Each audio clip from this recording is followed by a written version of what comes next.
Okay, so this is my historical timeline presentation, and I apologize in advance for my voice. I've been sick, and right now I have a sore throat. But anyway, let's begin. Okay, so these are the three events that I chose. The first one is the printing press, which was introduced in 1638, and then the Mendez versus Westminster and the California Board of Education, which happened in 1946, and then the passage of Title IX, which occurred in 1972. Okay, so the first printing press was established by Stephen Day with the help of his son in Cambridge, Massachusetts. Basically, they they traveled from Europe to the New World with the hope of starting fresh. And since they had Puritan ideals, which this basically means that they valued the knowledge of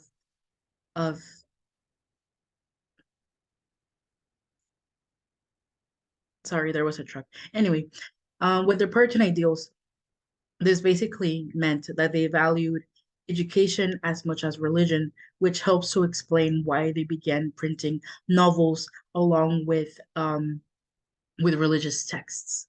And the impact that this had on society is that since it was being used as both uh, it was being used in Harvard, which revolutionized the flow of education, and it was also being used for newspapers, which this helped colonists become aware of the things that were going on around them. So basically, the passage of information is what impacted society at the time. It made it faster and more available to everyone involved. And the impact that this had on education is that since more people had the physical print of the text, like it allowed for them to become more literate. And since people were becoming more literate, this basically allowed for a large wave of teachers to emerge since the illiterate children and young adults needed guidance. So this is where teachers were created, and they stepped up in order to create a more advanced and literate society.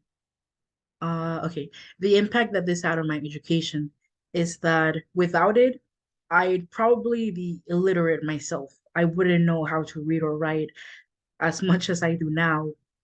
So I definitely have a stunt in my educational journey. And additionally, I love to read books. I read books every day. I've read over hundreds of books. And without this machine, my love for books, it probably wouldn't even exist. Let's be honest. This had to have this needed to come first in order for libraries to be where they are now, in order for PDFs to even come into fruition.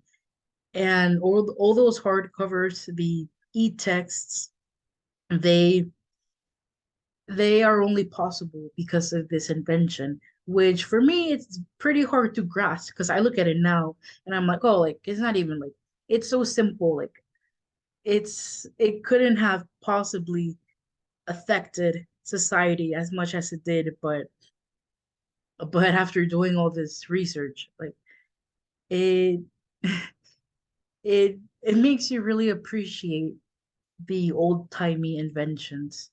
So I'm really glad that Stephen Days decided to bring this over on his voyage. Okay, and now we have the Mendes versus Westminster case. Okay, the catalyst for all of these events was basically that here we have Gonzalo. He wanted to enroll his daughter Sylvia into a school in Westminster, but they basically turned her down because they were like, no, she's Mexican, she can't come here.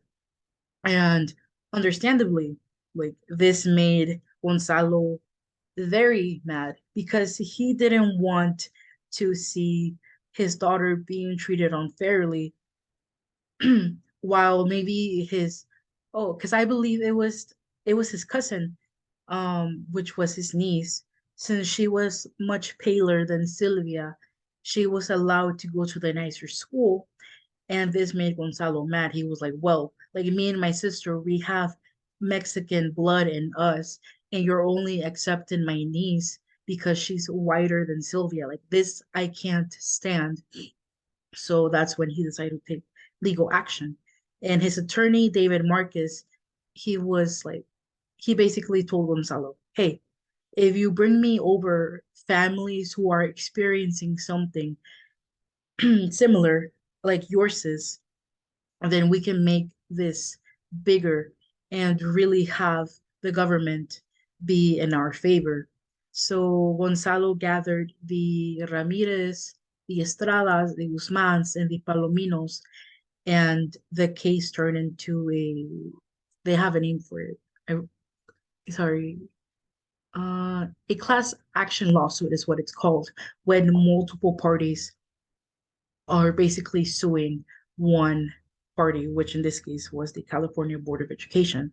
And because of this strategy concocted by Marcus, they were able to have a bigger impact, sorry, than than they would have had if it was only the family for the Mendes. And so they won the case, and this allowed California to become the first state that would desegregated schools because it went against the 14th Amendment. And the impact of this has on society is that it led to more social equality for Mexican Americans since the US government, well, the California government was acknowledging that there were real struggles occurring and that the issue of colorism and racism needed to be addressed. Sorry. Okay. Okay, and now we have the impact that this had on education. Okay, so basically, Mexican American children were not allowed to attend nicer schools since now they were no longer bound to their less developed school districts and their poorer schools. And this helped pave the way for bilingual teachers since before and in Anglo schools, they didn't need to worry about teaching a second language to their monolingual students because it wasn't necessary. But now that the Mexican American children were knocking at their doorstep, they needed to do something to tackle the issue of them not of English not being their first language.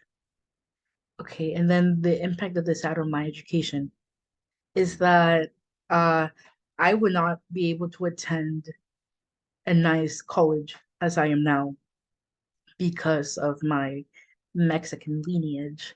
And in all honesty, if I had been born uh, before the passage of this case, I would not have had the motivation to keep going.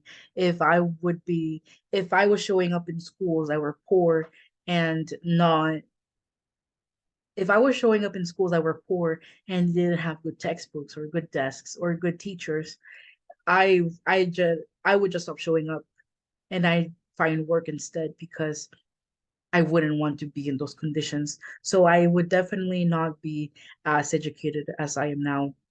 And the impact that this has had on my life is that it has allowed me the opportunity to become a teacher to help Hispanic and Latino students whose school environments are still not where they should be.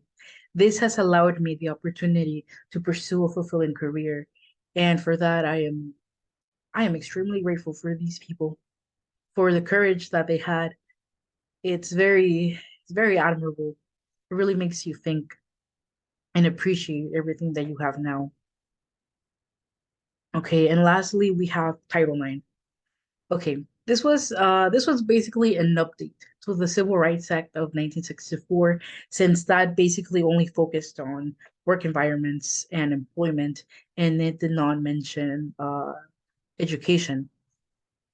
Here on the right, we have Patsy Mink standing outside the U.S. House of Representatives, and she is credited as being the main author of Title IX.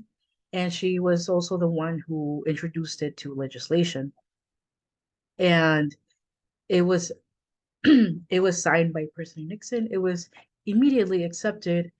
And what this does is that it basically prohibits sex-based discrimination in schools, like with sexual orientation, gender identity, and pregnancy, which would later expand into the world of athletics.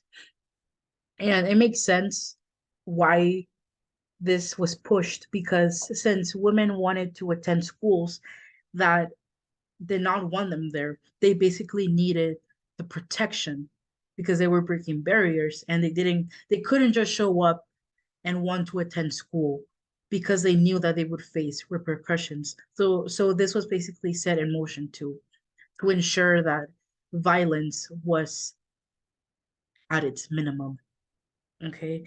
And then the impact that this had on society was, it was a declaration on a national level that showed that women deserve the right, well, that they deserve to go to school, which helped combat gender roles and expectations.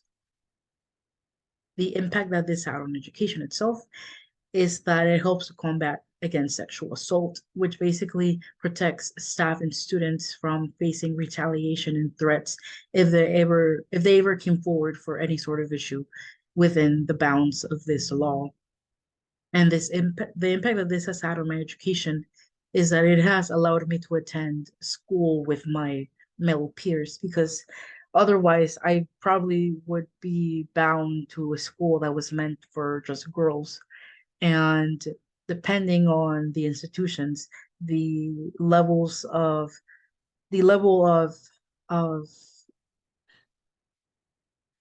basically, depending on every school, the education for schools for girls and boys, there was a very large gap. For boys, it was always just better, more advanced, and for women, like nobody really cared about women, so it was always not as good as it should be. And if I had been subject to that same treatment, then honestly, again, I would probably had not attended college if I knew that I was going to keep facing the same amount of mistreatment. But thankfully, that's not the case, and I have the right to attend school and basically be accepted by any school on enrollment without being discriminated against for my gender. Okay, and then the impact that this has had on my life is that if a teacher of mine or a classmate was ever to behave inappropriately with me or harass me because of my sexual orientation, then I can just immediately go to the school office and report them instead of having to keep that to myself out of fear that I'd get kicked out or that nobody would really care or want to help.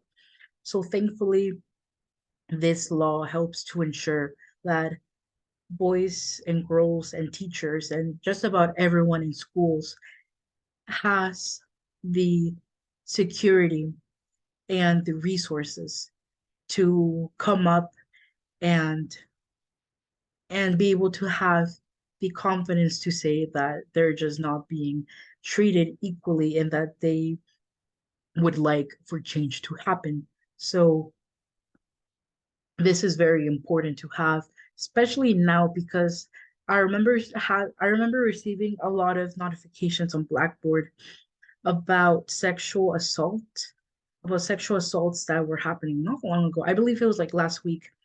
And whenever I would open them, the Title IX would always show up, and they would explain why it was important and the legal jurisdictions and explanations of it.